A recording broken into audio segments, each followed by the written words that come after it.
तो इन झूठे पादरियों के लिए जो अपने आप को पंडित घोषित करते हैं, इनके लिए बाइबल के 2 वचन लेके आया हूँ। तो बाइबल का जो यहोवा है भाई, उनके लिए परमेश्वर होना संभव नहीं है, क्योंकि वो सबके लिए है ही नहीं। और बाइबल में जिस तरह से यहोवा परमेश्वर ये आदेश देते हैं कि उनकी मूर्तियों को तोड़ दो, उनकी वेदियों को ढा दो, और जितने स्थान में वो अपनी देवताओं की उपासना करते हैं उनको पूरी रीति से नष्ट कर डालो। तो इससे ये सिद्ध होता है कि बाइबल के जो यहोवा गॉड है भाई, उनसे पहले कोई और परमेश्वर था, वो बाइबल का यहोवा है ही नहीं। तो बंधु आइए वीडियो को शुरू करते हैं।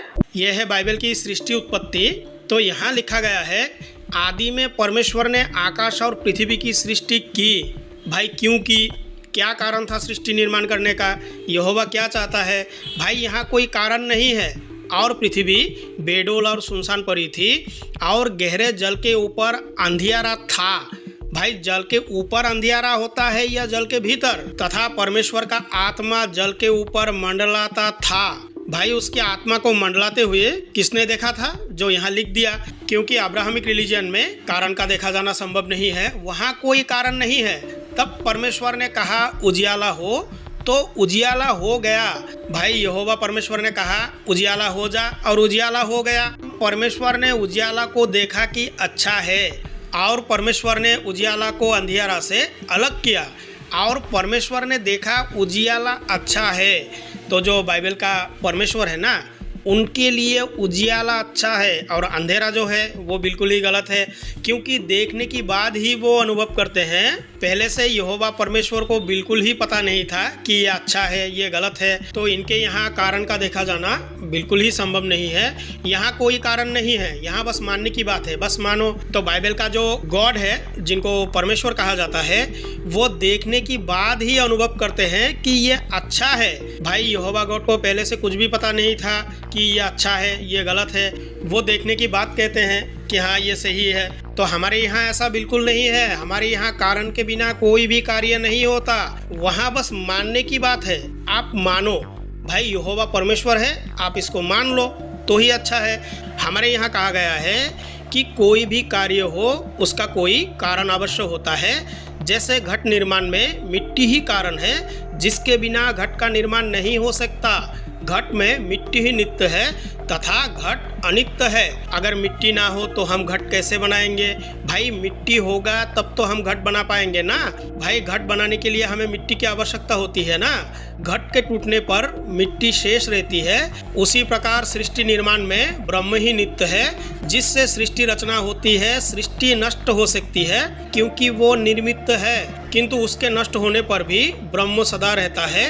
वही नित्य है। ब्रह्म इस सृष्टि का कारण है तथा सृष्टि उसकी कार्य है। कारण के बिना कार्य नहीं हो सकता, किंतु कार्य के बिना कारण हो सकता है। मिट्टी के बिना घट नहीं हो सकता, किंतु घट के बिना मिट्टी हो सकती है। ऐसे ही ब्रह्म और हमारी सृष्टि का संबंध है।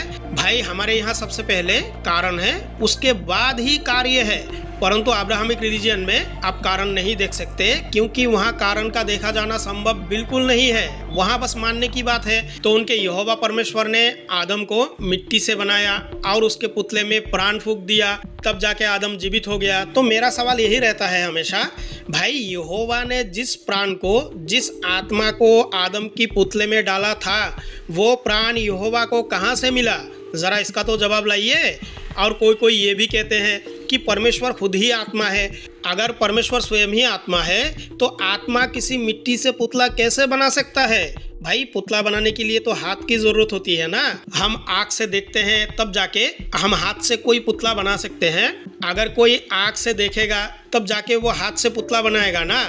तो भाई शरीर में आँख होता है या आत्मा में आँख होता है? ज़रा ये तो समझाइए हमें। आज तक किसी भी पास्टर पादरी ने हमें इस सवाल का जवाब दिया ही नहीं।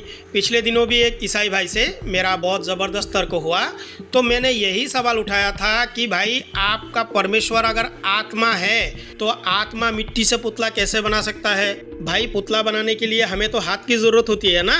तो उसने कोई जवाब दे ही नहीं पाया। ज़रा सोचिए, अगर यहोवा परमेश्वर आत्मा है तो आत्मा किसी मिट्टी से पुतला कैसे बना सकता है? भाई ज़रा ये सोचिए।